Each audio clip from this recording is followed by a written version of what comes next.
Hello everyone. तो कैसे हैं आप सभी। हमने अपनी लास्ट वीडियो में डिस्कस किया था सेक्शन 53। अब हम अपने फर्दर सेक्शंस को देखेंगे। ठीक है, चैप्टर 5 में हम डिस्कस कर रहे हैं अरेस्ट ऑफ पर्सन्स के प्रोसीजर। मतलब कि इसमें जो पुलिस ऑफिसर की ड्यूटी होती है उसको अरेस्ट करने की, किसको, अक्यूज्ड पर्सन को, और जो जो अक्यूज्ड पर्सन होता है उसके क्या राइट होते हैं और उसकी क्या ड्यूटी होती है। ठीक है, किसकी ड्यूटी होती है, पुलिस ऑफिसर की, अरेस्ट करते समय। तो इसमें इसके राइट्स एंड ड्यूटीज़ बताए हुए हैं। जो अरेस्ट ऑफ पर्सन है, जो चैप्टर 5 में प्रोसीजर दिया हुआ है अरेस्ट का। ठीक है, तो ये हमारी लास्ट वीडियो है प्रोसीजर के ऊपर, अरेस्ट ऑफ पर्सन के। तो अब हम शुरू करते हैं अपने फर्दर सेक्शन को। हमने अपनी लास्ट वीडियो में डिस्कस किया था सेक्शन 53 तक, और अब हम आज देखेंगे सेक्शन 53A, इसके आगे के फर्दर सेक्शंस को। सेक्शन 53A, सबसे पहले मैं आपको बता दूं कि आप सबसे पहले बेरट को अपने पास रख लीजिए और उसमें मेरे साथ लाइनें पढ़ते रहिए, जिससे कि आपको अपने सभी कॉन्सेप्ट को क्लियर कर सके। ठीक है, तो चलिए स्टार्ट करते हैं। Section 53A, examination of person accused of rape by medical practitioners. मतलब कि जो अक्यूज्ड होता है रेप का, वो उसका मेडिकल एग्जामिनेशन किया जाता है। ठीक है, अरेस्ट करते समय उसको अरेस्ट करने से पहले उसका क्या होगा, मेडिकल एग्जामिनेशन, ताकि इन्वेस्टिगेशन में उसमें मतलब कि इन्वेस्टिगेशन में हेल्प मिल सके। ठीक है, फर्स्ट में क्या कहा गया है, when a person is arrested on a charge of committing an offence of rape और an attempt to commit rape and there are reasonable ground for believing that an examination of his person will afford evidence as to the commission of such offence, it shall be lawful for a registered medical practitioner employed in a hospital run by the government or by a local authority, and in absence of such practitioner within the radius of 16 kilometers from the place where the offence has been committed by any other registered medical practitioner। देखिए, इसमें कहा गया है कि जो accused होता है rape का, उसका सबसे पहले मेडिकल एग्जामिनेशन किया जाता है, ताकि ऐसा एविडेंस उसको कलेक्ट किया जा सके, जो उसके सीमंस थे और जो उसके और भी जो एविडेंस के तौर पर, मतलब कि उसमें देखा जाता है कि उसने जो सेक्सुअल एक्टिविटी की है वो उसमें इंडल्स था या नहीं था। तो ये एक एविडेंस के तौर पर उसका जो रेप का अक्यूज होता है उसका मेडिकल एग्जामिनेशन किया जाता है। और ये किसके द्वारा किया जाता है, जो रजिस्टर्ड हो, मेडिकल प्रैक्टिशनर होता है जो रजिस्टर्ड होता है बाय द गवर्नमेंट। और अगर वो ना हो तो जो दूसरा पर्सन होता है वो रजिस्टर्ड होना चाहिए। अगर जो रेप कमिट होता है, जो रेप का जो एक्यूज होता है रेप का, उसका जो एग्जामिनेशन किया जाता है with in the radius of 16 kilometres, जो भी मेडिकल प्रैक्टिशनर होगा उसके थ्रू किया जाएगा। और अगर जो वो मेडिकल प्रैक्टिशनर एब्सेंस है, अगर वो नहीं है, तो दूसरे मेडिकल प्रैक्टिशनर के द्वारा उसका मेडिकल एग्जामिनेशन किया जाएगा। ठीक है, तो क्लोज फर्स्ट में सिर्फ और सिर्फ ये है, और इसमें कुछ और आगे दिया है, at the request of a police officer not below the rank of A sub inspector. मतलब कि जो ये रिक्वेस्ट की जाएगी बिलो द सब इंस्पेक्टर, ये रिक्वेस्ट नहीं करेगा, इससे ऊपर वाले रैंक ही इसकी रिक्वेस्ट करेंगे। किस लिए, जो मेडिकल एग्जामिनेशन किया जाएगा अक्यूज, जो रेप का अक्यूज होगा। ठीक है, and for any person acting in good faith in his aid and under his discretion. मतलब कि इसमें गुड फेथ में और इसमें एड दी जाएगी, जो भी डायरेक्शन होगी इसमें डायरेक्शन दी जाएगी बाय द पर्सन जो उसको अरेस्ट करेगा, और to make such an examination of the arrested person and to use such force as is reasonably necessary for that purpose. मतलब कि जो अरेस्टेड पर्सन होगा उसको बाय फोर्स उसको उसका मेडिकल एग्जामिनेशन किया जा सकता है, अगर ये नेसेसरी है। वैसे नेसेसरी होता है रेप के केसेस में उसका मेडिकल एग्जामिनेशन कराना। ठीक है, उसको एज ए एविडेंस प्रूफ किया जाता है ताकि वो अक्यूज्ड ठहराया जा सके, क्योंकि बाय द जो हमारा एविडेंस एक्ट है उसके थ्रू हम जो रेप का जो अक्यूज्ड होता है उसका हमेशा जो भी रिपोर्ट होती है वो सबमिट करानी होती है कोर्ट में। ठीक है, जो मेडिकल एग्जामिनेशन होता है, मेडिकल एग्जामिनेशन की जो रिपोर्ट होती है उसको सबमिट करानी होती है कहाँ पर, कोर्ट में। क्लोज फर्स्ट में सिर्फ यही है। और क्लोज सेकंड में क्या कहा गया है, the registered medical practitioner conducting such examination shall without delay examine such person and prepare a report of his examination giving the following particular। मतलब कि जो रजिस्टर्ड मेडिकल प्रैक्टिशनर होता है वो उसका जो एग्जामिनेशन करता है उसमें काफ़ी सारे पर्टिकुलर्स, उसको उसका नेम, पर्टिकुलर जो भी इंजरी होती है वो सभी उसमें उस रिपोर्ट में लिखी जाती है बाय द पॉइंट वाइज उसमें लिखा जाता है रिपोर्ट में। ठीक है, रिपोर्ट प्रिपेयर की जाती है उसके दौरान। इसमें फर्स्ट पॉइंट है कैसे रिपोर्ट, मतलब कि क्या क्या लिखा जाता है उसमें, इसमें कुछ पॉइंट दिए हुए हैं वो आप देख लीजिए बैरेक्ट में। फर्स्ट पॉइंट है the name and address of the accused and of the person by whom he was brought. मतलब कि इसमें जो अक्यूज पर्सन है उसका एड्रेस और उसका नाम और जो पर्सन उसको लेकर आया है, जिसने उसको अरेस्ट किया है, उसके बारे में भी बताया जाता है। ठीक है, उसका नाम और उसका एड्रेस। उसकी एज, जो अक्यूज्ड है उसकी एज मेंशन की जाती है, age of the accused. Marks of injury if any on the person of the accused. मतलब कि जो इंजरी होती है, जो मार्क्स होते हैं उसके शरीर पर जो अक्यूज्ड पर्सन होता है, उसको भी रिपोर्ट में रिकॉर्ड किया जाता है। और फोर्थ पॉइंट है the description of material taken from the person of the accused for DNA profiling.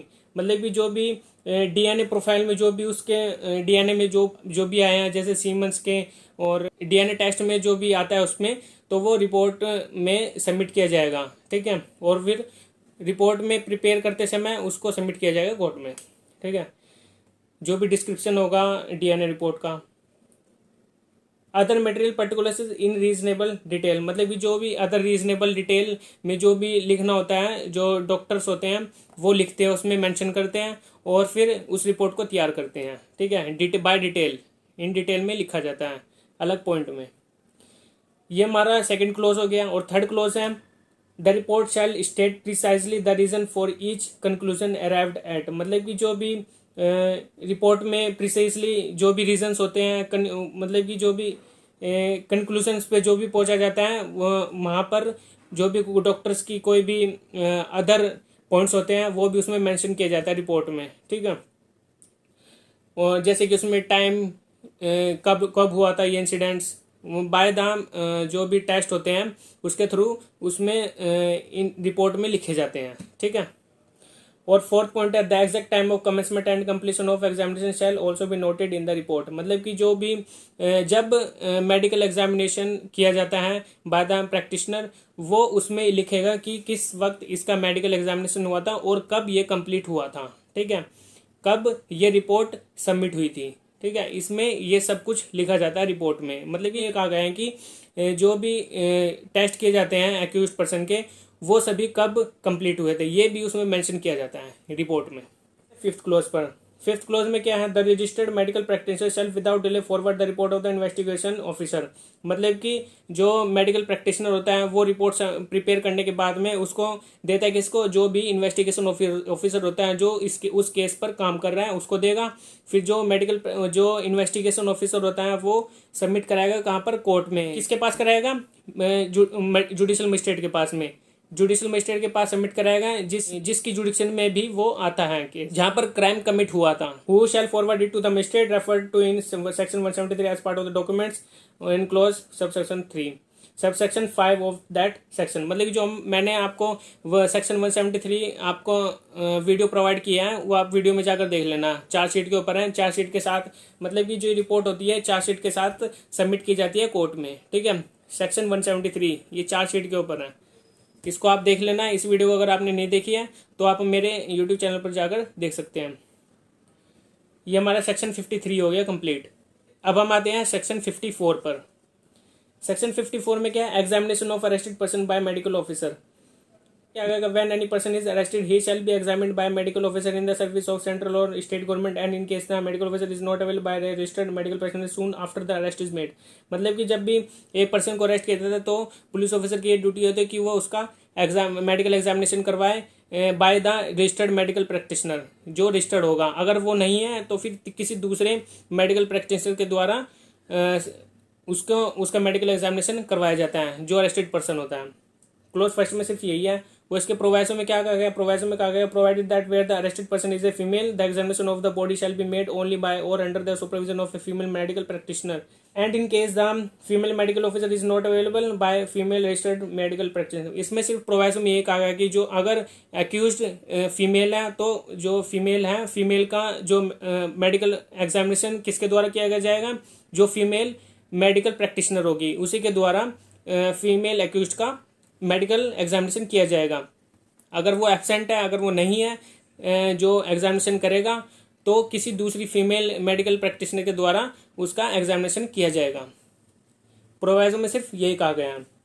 Close 2 the medical officer और a registered medical practitioner so examining the arrest arrested person shall prepare the record of such examination mentioning therein any injury or marks of the violence upon the person arrested and the approximate time when such injuries or marks may have been inflicted. मतलब कि जो registered medical practitioner होता है वो अपनी report में सब जो इन डिस्क्रिप्शन लिखेगा और मेंशन करेगा सभी इंजरीज और जो टाइम था कब उसको इंजरी हुई थी और कितना टाइम हो चुका है वो सब उसमें अपनी रिपोर्ट में मेंशन करेगा, वो सब इन डिस्क्रिप्शन मेंशन करेगा। ठीक है, जो अरेस्टेड पर्सन है और जो वायलेंस के दौरान उसको जो भी इंजरीज हुई है वो भी। Clause third, where an examination is made under subsection first a copy of the report of such examination shall be furnished by the medical officer और registered medical practitioner as the case may be to the arrested person और the person nominated by such person arrested. मतलब कि इसमें एक आ गया कि जो भी मेडिकल रजिस्टर्ड मेडिकल प्रैक्टिशनर होगा वो अपनी रिपोर्ट प्रिपेयर करने के बाद उसकी कॉपी जो इन्वेस्टिगेशन ऑफिसर होता है उसको देगा और जो एक्यूज होता है उसको भी और जो विक्टिम पर्सन होता है उसको भी एक कॉपी मिलेगी। ठीक है, ताकि वो अपनी सहूलियत के लिए उसको अपने पास रख सके एज ए एविडेंस। ठीक है, क्लोज थर्ड में सिर्फ यही है, इसमें कॉपी दी जाती है जो अरेस्टेड पर्सन है उसका जब मेडिकल एग्जामिनेशन किया जाता है उसकी रिपोर्ट की कॉपी। ठीक है, ये था हमारा सेक्शन 54। सेक्शन 54 के बाद सेक्शन 54A। सेक्शन 54A में क्या कहा गया है, आइडेंटिफिकेशन ऑफ पर्सन अरेस्टेड। मतलब किसी को अरेस्ट किया जाता है बाय द पुलिस ऑफिसर तो उसका आइडेंटिफिकेशन करना जरूरी होता है। सेक्शन 54A में सिर्फ ये कहा गया है। क्या है इसमें क्लोज फर्स्ट देखते हैं, where a person is arrested on a charge of committing an offence and his identification by any other person is considered necessary for the purpose of investigation of such offence, the court having jurisdiction may on the request of the officer in charge of a police station direct the person sought arrested to subject himself to identification by any person or person in manner as the court may deem fit। मतलब कि इसमें एक आ गया है कि जब भी किसी पर्सन को अरेस्ट किया जाता है तो उसका आइडेंटिफिकेशन होना जरूरी है। कोई भी पर्सन उसका आइडेंटिफिकेशन कर सकता है, उसका रिलेटिव, उसका फ्रेंड या फिर उसके नेबर्स में कोई भी जो भी उसको जानता हो उसको आइडेंटिफाई करेगा। मतलब कि आइडेंटिफिकेशन क्यों होता है, आइडेंटिफिकेशन इसलिए होता है ताकि वो उसकी गारंटी ले सके कि हाँ ये वही पर्सन है जिसको आप पकड़ना चाहते हैं। ठीक है, क्लोज फर्स्ट में सिर्फ यही है। उसके दो प्रोवाइजो हैं। पहला प्रोवाइजो क्या कहता है, that if the person identification the person is arrested is mentally or physically disabled and process of identification shall take place under the supervision of a judicial magistrate who shall take appropriate steps to ensure that such person identifies the person arrested using method that person is comfortable with। मतलब कि जो mentally और physically disturbance होगी, मतलब कि उसको जो disable है आइडेंटिफाई नहीं कर सकता है तो उसकी आइडेंटिफिकेशन कब माननी होगी, वो होगी मजिस्ट्रेट के सामने। अगर वो मजिस्ट्रेट के सामने ये आइडेंटिफाई करता है तो फिर ये तब मान्य होगी, ऐसे मान्य नहीं हो अगर वो किसी पुलिस ऑफिसर के सामने आइडेंटिफिकेशन कर रहा है उस अरेस्टेड पर्सन की। तो इसमें सिर्फ यही कहा गया। और दूसरा प्रोवाइजो क्या कहता है, दूसरा प्रोवाइजो कहता है provided further that if the person is identifying the person arrested is mentally और physically disabled the identification process shall be videographed. मतलब कि जो आइडेंटिफाई करता है किसी अरेस्टेड पर्सन को तो उसको उसकी बाय वीडियोग्राफ्ड उसको आइडेंटिफाई किया जाएगा। अगर नहीं किया गया ऐसा तो ये मान्य नहीं होगा अगर जो पर्सन आइडेंटिफाई कर रहा है वो मेंटली और फिजिकली डिस्टर्ब है। ठीक है, उसकी बाय वीडियोग्राफ्ट उसको आइडेंटिफाई किया जाएगा। सिर्फ इसमें यही कहा गया है। सेक्शन 54 जो सेक्शन 54A है सिर्फ इसमें यही कहा गया है जो आइडेंटिफाई किया जाता है किसी अरेस्टेड पर्सन को। अब हम आते हैं सेक्शन 55। सेक्शन 55 में क्या कहा गया है, procedure when police officer deputes subordinate to arrest without warrant. मतलब कि जब कोई पुलिस ऑफिसर किसी को नियुक्त करता है किसी पर्सन को अरेस्ट करने के लिए जिसको विदाउट वारंट अरेस्ट करना है, इसका प्रोसीजर बताया हुआ है।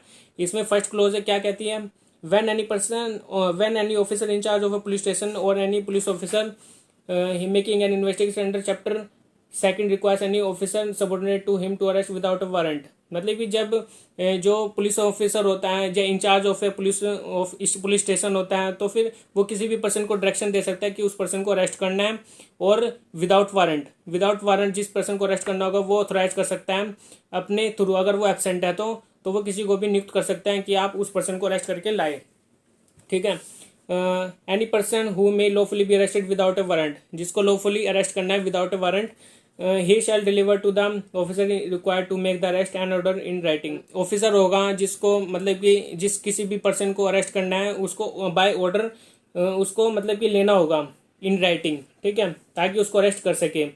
ऑर्डर लेना होगा उसको, उसकी रिक्वायर्ड होती है।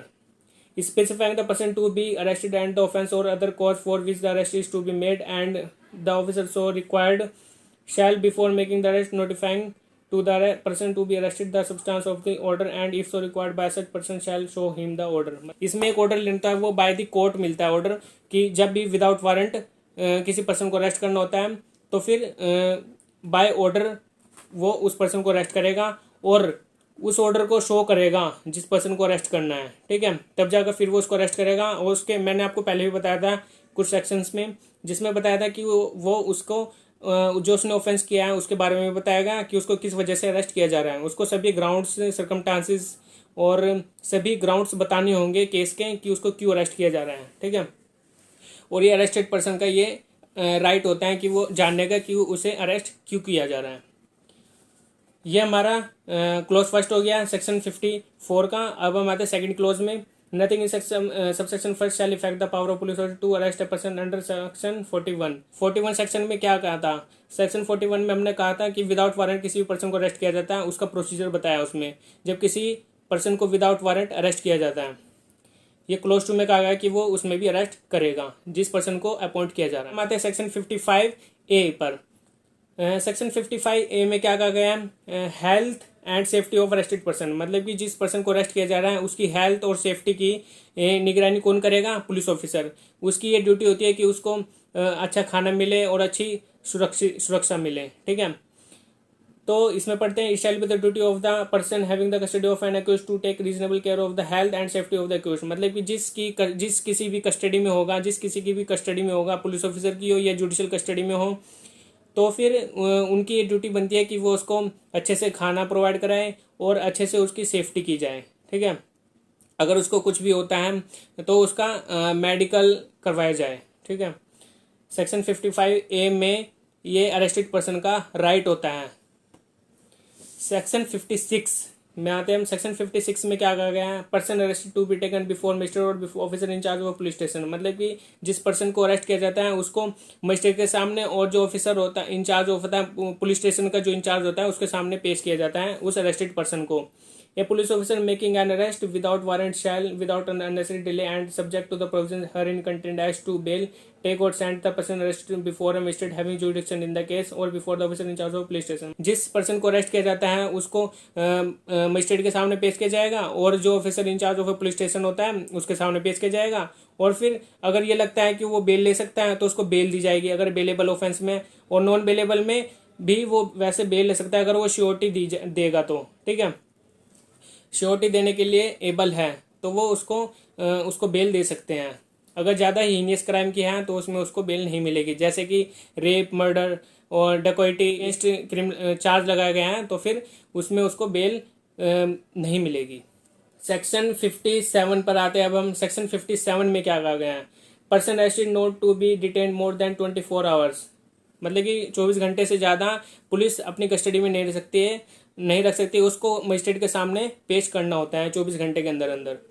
No police officer shall detain in custody a person arrested without warrant for a longer period than under all circumstances of the case reasonable and such period shall not in absence of a special order of a magistrate under section 167 exceed 24 hours exclusive of the time necessary for the journey from the place of arrest to the magistrate, मतलब कि 24 घंटे के अंदर अंदर उसको magistrate के सामने पेश करना होता है। और कुछ ऐसी इमरजेंसी होती हैं जिसमें मतलब कि जैसे कि पुलिस ऑफिसर अपनी इन्वेस्टिगेशन को 24 घंटे के अंदर कंप्लीट नहीं कर पाए हैं तो फिर वो टाइम ले सकता है मजिस्ट्रेट से, और मजिस्ट्रेट उसको ऑर्डर करेगी पुलिस ऑफिसर को कि आप टाइम ले लीजिए, आप इस टाइम के अंदर इन्वेस्टिगेशन कंप्लीट करके एक्यूज्ड पर्सन को मेरे सामने पेश कीजिए।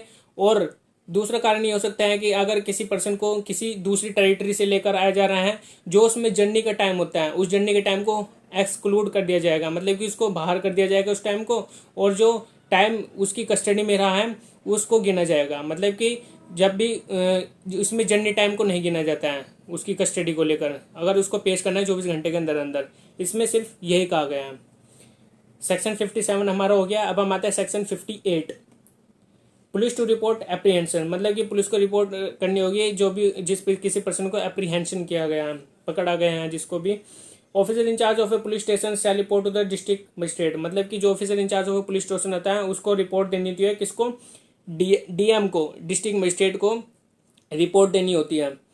If he so direct to the SDM, अगर डीएम ने अपनी जगह किसी एसडीएम को ये पावर दी है कि आप रिपोर्ट दे सकते हैं, police officer in charge of police station की जो भी रिपोर्ट आती है आप एसडीएम ऑफिस में भी दे सकते हैं, अगर डायरेक्शन दी गई है, पावर दी गई है।